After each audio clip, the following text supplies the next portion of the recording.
Hi, everyone. Welcome to Both Sides of the Story. I'm your host, Alan Janae from CBS 4. Thanks for joining us. This is the third of our 4 preliminary rounds for our 2021 tournament, featuring 8 students from 8 different high schools. And we've kept our consolation bracket so you'll get a chance to see all of our students debate multiple times this season. Now, in tonight's show, we have students from Holy Family High School in Broomfield and Mountain Vista High School in Highlands Ranch. They are facing off, so let's meet our participants now. First up, Jaden Reenan. He is a senior from Holy Family High in Broomfield. Here's his story. My name is Jaden Reenan. I am currently a senior at Holy Family High School. Debate has allowed me to grow into more of a research, thoughtful person. It's allowed me to become a better speaker. I like to research a lot and just employ as many arguments as I possibly can and just try to find where everything connects. Just a day in my life outside of school, I play tennis. I play for Silver Creek High School. I'm very involved in Civil Air Patrol, which is one of our community organizations. Jaden was selected for Both Sides of the Story because he is an excellent leader. First of all, he is our debate captain here at Holy Family. Jaden might seem quiet when you first meet him and reserved, but really he is very interesting, well-read, funny, and a really great communicator who is compassionate to other people. What inspires me is my goals, ambitions in life. I want to attend Service Academy and then serve in the military as an officer. An excellent young man. Now let's meet an excellent young woman. Sahithi Mathukumilli, a junior at Mountain Vista High School. Let's catch up with Sahithi. As a kid, I was super shy, afraid to talk to people. So I found speech and debate and I was like, you know what, let's try it. And here I am, now super comfortable speaking in front of people. I'm Sahithi Mathukumilli and I go to Mountain Vista High School and I'm in 11th grade. Since I do want to go into healthcare, I hope that I can be that person where my patient feels super comfortable talking to me and that I can communicate clearly, concisely, in a way that's perceivable to my patient. Combining Sahithi's ability to be so calm and poised and passionate, but with that organizational skill and that collaborative nature, I think that's one of the things she brings to a debate environment. So it takes away the aggression and leaves that real sense of a knowledgeable, experienced student. I believe that taking a part in speech and debate is one of the most impactful things that you can ever do. And it'll improve your confidence, your speaking skills, and it's something that you can use to make change wherever you see that change needs to be made. Now you've met our participants. Also joining us, our special panel of experts who will offer their analysis of our debate today. They are Dominic Dezzutti, host of Colorado Inside Out, the weekly roundtable program here on PBS 12. And he's joined by Michael Fields, executive director of Colorado Rising State Action, and Ian Thomas Tafoya, a community organizer and activist. They'll be looking at our debate and asking questions. It's time to set the ground rules. Each side will present their case, ask each other questions, and then have a chance to offer rebuttals. Both students have prepared a pro and con case for tonight's debate, and they won't know which side they'll defend until we have a coin flip right here in our studio. When it is finished, we do go to our illustrious panel for their questions, and we find out whom they felt offered the best arguments. So let's get started. The issue up for debate today is this: should the state of Colorado make a significant investment in forest management for future fire mitigation? Let's have our coin flip right now and we'll get underway. And so, Jaden, I'm going to allow you to call it. Make the call if you could, please. I'll call heads. And it is tails. So, Sahithi, you decide. What would you like, pro or con? Pro. Pro. Pro goes first. That means you now have 3 minutes to state your case. Go right ahead. I stand strongly in support of making investment in forest management for the reasons of environment, health, and money. My first contention is improving the environment. 88% of fires are caused by humans, and now, more than ever, people are moving nearer to the forests. Of the more than 5.5 million people living in Colorado, the State Forester's Office estimates that 2.9 million live in the wildland-urban interface. These human-ignited fires send loads of smoke into the air, heating the atmosphere. This is fuel for fires to burn longer and more frequently. And the predictions for our future fire seasons are that we're going to see longer and hotter and drier conditions. We need to invest in mitigation strategies so that we can have a healthier world that can support life for centuries to come. My second contention is that improving people's health should be first and foremost. We can see it in the air to this day. The Cameron Peak fire, which has scorched more than 206,000 acres, has left the U.S. with smoggy air, barely being able to see the hills and mountains in Colorado, and having horrible allergies that burn our lungs. These forest fires affect the quality of people's lives. A 2017 study led by the EPA estimated that the cost of short-term exposures to U.S. wildfires occurring between 2008 and 2012 that led to premature deaths or hospital admissions was $63 billion. The cost of long-term exposures was estimated at $450 billion. Professors of preventative medicine state that in the short term, we have the potential for emergency room type events, but in the longer term, we'll have the development of more chronic diseases. And if we were to invest in smart forest management, we can combat all of these negative effects that we're currently experiencing. My final contention is a better allocation of funds. Colorado currently spends $140 million on mitigating fires and $560 million on rebuilding the damage caused by them. If we were to choose to spend more money on mitigation, we can save money and lives. As the USDA says that every dollar spent on disaster preparedness can save $4 in disaster response and recovery costs. Speaking from the past, Colorado spent a few $1 million on fire breaks and prescribed fires, which protected 1,400 homes, almost $1 billion in property in Silverthorne when a wildfire burned through the region in 2018.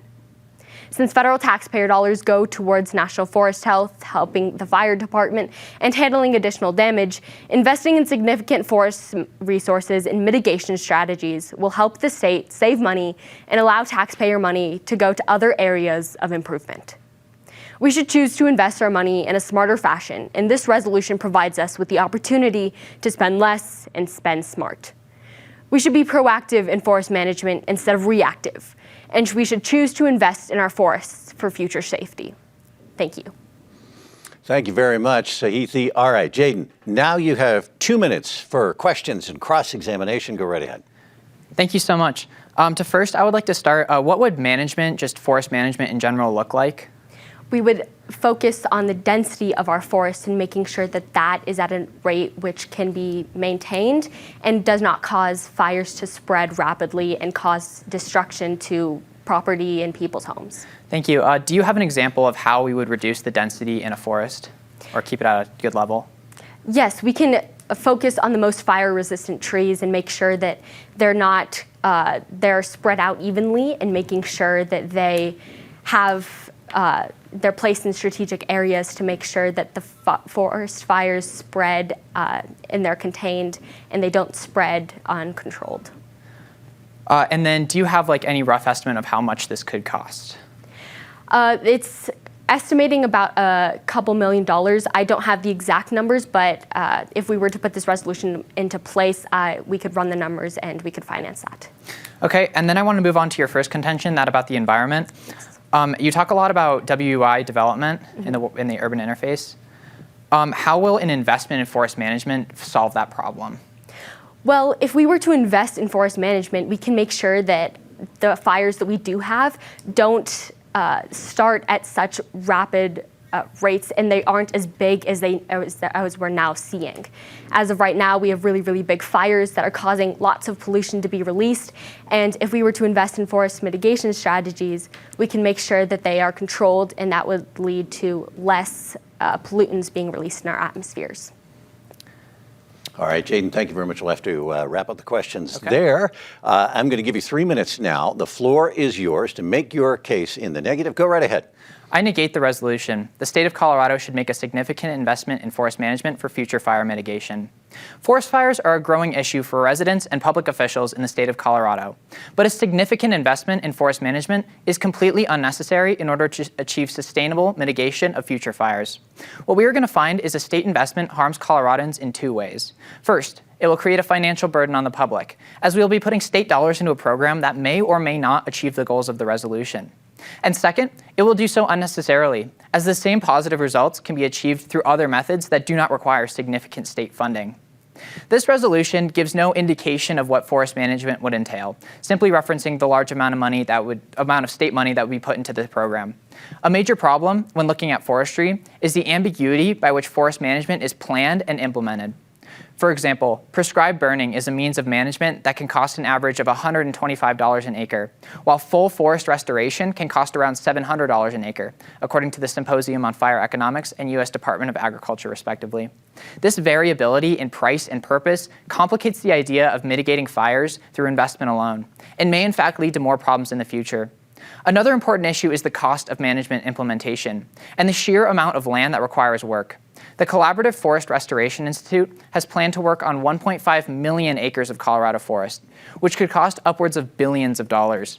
The lack of specificity and large amount of money make this resolution overall unfeasible at the local level. Furthermore, this resolution implies that an investment in forest management is the only way to mitigate future fires. Colorado should instead focus on the variables that directly lead to fires. One of the most prominent is development in the wildland-urban interface, which is directly correlated with the latest increase in fires. According to the National Fire Plan, the WUI includes areas, quote, where structures and other human development meet or intermingle with undeveloped wildland, end quote. According to the proceedings of the National Academy of Sciences, quote, WUI development in the United States grew rapidly from 1990 to 2010, citing a 41% growth in new houses and a 32% growth in land usage, end quote. If we enact policies that reduce WUI development, we can mitigate future fires without the investment. This can be accomplished in many ways. In fact, a 2009 study done by Headwaters Economics cites the effectiveness of a redirection of federal aid, zoning ordinances, or a national fire insurance plan. This would be similar to FEMA's floodplain program, which works to reduce flood damage by communicating with local authorities and assisting with land use planning, instead of putting that burden on the state or county governments. Overall, the resounding message is that Colorado does not require a significant investment in forest management, but rather a focus on the factors starting and driving wildfires, or the use of federal aid. I negate the resolution because there are alternatives that will achieve positive impacts without the cost and logistics of significant state investment. Jayden, thank you very much. Question of the day today: should Colorado make a significant investment in forest management for future fire mitigation? Jayden has the negative, Sahithi has the affirmative. 2 minutes for questions and cross-examination to Jayden right now. Go. How do you suggest that we improve the quality of our environment and lives if we don't use fire mitigation strategies? So the thing is that we're not using fire mitigation strategies. We already have them in place. We don't need to make an investment in them. What we should do instead is focus on the factors that Colorado really can control. For example, development in the WI, or wildland-urban interface, that can reduce future fires. Thank you. And do you consider zoning laws to be a way to manage forests? It's not necessarily managing the forest so much as it is disincentivizing that development in the wildland-urban interface. Because if we take people away from those high-risk areas, we can therefore mitigate the fires that are being caused. As you said, 88% are caused by humans. Thank you. And then could you please retell your point about the financial burden this resolution would cause? Yeah, absolutely. So what I was talking about there is that there's no specific defined way of what forest management is going to entail in this resolution. And there's all these different kinds of forest managements that cost different amounts of money. And the National Forest Plan, I believe it was, has planned to work on 1.5 million acres. And just using those estimates, that's billions of dollars of local state money that the Colorado government probably doesn't have. All right. And then how do you think that leaving our forests to be untamed could impact the people that live in those environments? Again, I want to emphasize that we're not leaving our forests untamed so much as we are not making a significant investment of state money into this resolution. Or instead is we're taking our mitigation policies and we're keeping them there, and then we're focusing on some of the factors that we truly can control, such as mitigating human movement into the wildland-urban interface. Thank you. All right, Sahithi, you'll have to wrap it up right there. Two of the top speech and debate participants in the state of Colorado at the high school level. And today we are talking about forest mitigation. Sahithi, 2 minutes for a rebuttal. Go ahead. I would like to refute my opponent's case for two things.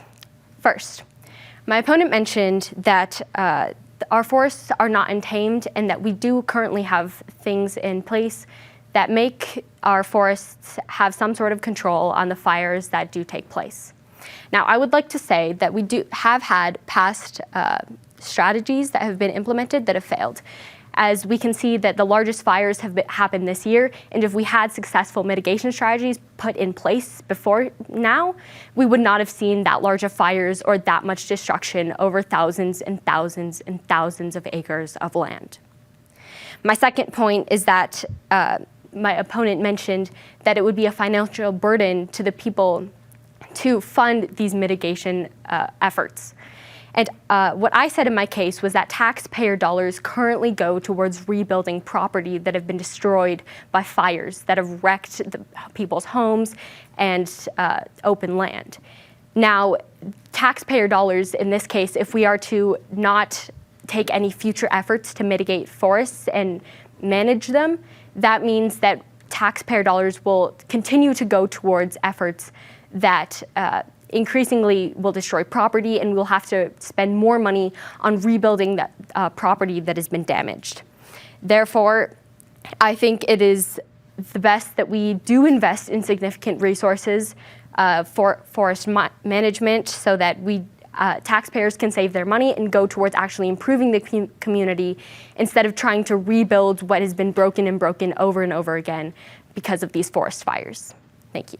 Sahithi, thank you very much. Now we're going to get to our closings. Jayden, 3 minutes to respond and close. The floor is yours. Thank you so much. So I just wanted to start out by acknowledging some of my opponent's points. My opponent has given some excellent reasons why we should emphasize forest mitigation. But the only problem is that most of these impacts, such as maintaining the environment, maintaining health, and reallocating funds, can be accomplished through another means that doesn't require billions of state dollars going into a program. As I previously mentioned, there's a multitude of other options that can reduce development in the WI. So to start with my opponent's first point of the environment, my opponent states that 88% of fires are human-caused, and this is a true statistic, and it is caused by development in these undeveloped wildlands. But as I previously mentioned, the way we can mitigate this is by disincentivizing the development in those areas, and then that will, again, achieve the impacts that my opponent seeks. Moving on to health, there will, in case, be less destructive fires that are caused by humans. Natural-caused fires do less damage in smoke and pollutants than do human-caused wildfires. And therefore, if we mitigate human development into the WI, we will see an increase in health and less money spent on mitigating that. And then the allocation of funds, this doesn't necessarily address the fact that we would be putting tons of money into this development, and that's not necessarily be an ambiguous solution. So we don't know how much money this program is really going to cost, and it could cost anywhere from hundreds of millions to billions of dollars. There's really no specific example there. So therefore, what we ought to do is control the stuff that we can in a cheap manner in order to keep state funds out of this. It really isn't our burden. Moving on to a point my opponent made on my case is that tax money paid by Colorado taxpayers often goes to reconstruction. And that is true, but if we want to invest in these mitigation plans, taxpayers don't have billions of dollars to put into these programs. I really want to emphasize the fact that there are other alternatives. So in order to close out this debate, I wanted to go over some of my main points again. It's one, money, how much we're putting into this program versus how much we can possibly get out. It's a really complicated initiative. And again, it'll impact taxpayers if we try to put in significant investment into forest management. And then it also may not solve the issue because there's so many different areas. There's preventative burning where we actually have controlled wildfires. There is forest restoration where we regrow forests. They all cost different amounts of money, and they will all make different impacts on our environment, therefore possibly causing more problems in the future. And then the second is just all the alternatives that we had. I previously mentioned in my case FEMA's floodplain program. This is something that we truly can adopt in order to combat wildfires. So how this would work is we would have a community, a federal organization working with communities in order to disincentivize development in the forests, and then also help those communities get the help they need in the case of wildfires, for example, a national fire insurance plan. So overall, we need to focus on the purpose of this resolution and then the alternative plans that can make a better solution. Jaden Reenan, thank you very much from Holy Family High School. Sahithi Mathukumilli from Mountain Vista. You now have 1 minute to close. Go ahead. I would like to start off by saying that we've already been investing billions and billions of dollars into rebuilding property, and we need to mitigate these forests, which will be a lot more cost efficient and more beneficial for people. Now, I will also say that fires are a very natural thing, and they're necessary to improve our environment and keep it flourishing and providing the nutrients that we need. Therefore, If we were to invest in significant forest management strategies and manage our forests in an effective way, then we can help our forests thrive, because they do need to occasionally cause fires to make sure their soils have enough nutrients. And we can make sure that those fires are contained and make sure that they're not causing any damage on the people that are living in areas near those fires. We can't control what people do, so we should invest in forest management so that we can greater the health of people. Thank you. Sahithi, Jayden, thank you very much for an excellent and spirited debate. I've covered this issue a lot myself, and I know there are no easy answers. So I just got a shiver thinking about deciding here, Dominic. Let's go to Dominic and get the thoughts of our panel of experts. Dominic? Alan, thank you so much. Yes, I appreciate your sympathy for our job here. Sahithi, Jayden, you both did a fantastic job on a difficult topic on the minds of Coloradans everywhere. But your work is not done. We're going to get a couple questions from the judges before we make our decision. Michael, why don't we start with you for your first question for Sahithi? Yeah, so it's great to be here with everybody here. Sahithi, my question to you is, you talked about investing money beforehand in order to have it pay off later on. There's a lot of important things in the state budget: education, mental health, healthcare. Why is this forest management as important or more important than those things? I'd say forest management is incredibly important, because if we are living in fear of some fires burning our property, or if they're going to directly affect us, that affects our safety. And if we're not safe, we cannot achieve anything higher. We cannot fund education, mental health, things like that. We need to, if we look at the Maslow's hierarchy of needs, we see that safety is the first and foremost need to be met. And forest fires attack that need of safety. And if we put an end to if we make our environments more safe, then we can continue up that ladder and make sure that we can invest in things like education and mental health resources. Sahithi, as a longtime high school debater a million years ago, I appreciate you brought up Maslow's hierarchy. That was a nice blast in the past. I like that. Ian, your question for Sahithi. Yeah, Sahithi, my question is, what if somebody were already to define this as a significant investment, and how do you determine what the cap of a significant investment is? I mean, we need to look at the status quo. Right now, according to my research, I found that we've spent $560 million on just saving the property that has been burned in fires. And we need to see if these fire mitigation resources are going to save us that money. And if we invest them now, can they outlast us for years and years and years? And if they can, it can be an investment worth taking into account. Jayden, it's your turn. Michael, your question for Jayden. So Jayden, you talked a lot about kind of stopping or slowing development as a way to deal with this. I guess, looking at that's difficult, as is putting investment in. Why do you think that it's more realistic to stop development instead of this investment we're talking about? Yeah, absolutely. So there's just the sheer ambiguity of what an investment is really going to mean. As you previously mentioned, there's no necessarily a cap on what an investment would look like. And overall, we don't know if that investment will actually prevent future forest fires or if it'll actually make any substantial impacts that can't be accomplished by other plans. So what I was really arguing for here is we can establish something else, such as disincentivizing development, and that will in turn achieve the impacts of investment without putting money into this possibly ineffective plan. Ian, your question for Jayden. Jayden, you made a claim that wildland fires are actually cleaner than fires along the wildland edge. Do you have any evidence to back this up? I did. I did that during my research, but it really can just be buckled down to if a human, say in the wildland-urban interface, is burning something and that causes bigger fires, it's going to in turn eat up more buildings, more properties, and just get closer to an industrialized area than, let's say, a lightning strike in the middle of nowhere. That's going to just do less damage and probably emit less pollutants. So I did have a resource for that, but we can just figure that out through logical interpretation. Thank you both very much. Give us a couple minutes, Alan, so we can figure this out. We're going to need all the time we can get. Do you want to borrow my coin over here? Maybe You just might. All right, we're going to give our panel a moment to consider whom they felt won this debate. That gives me a moment to let you know that this is part of our expanded season of Both Sides of the Story.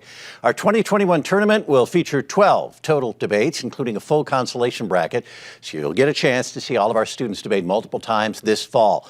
Now, to catch up on any episodes, you can go to pbs12.org. And this is a good one. Okay, panel, do you have a decision? We do. It was nip and tuck over here for a little bit over here, Alan, but we do.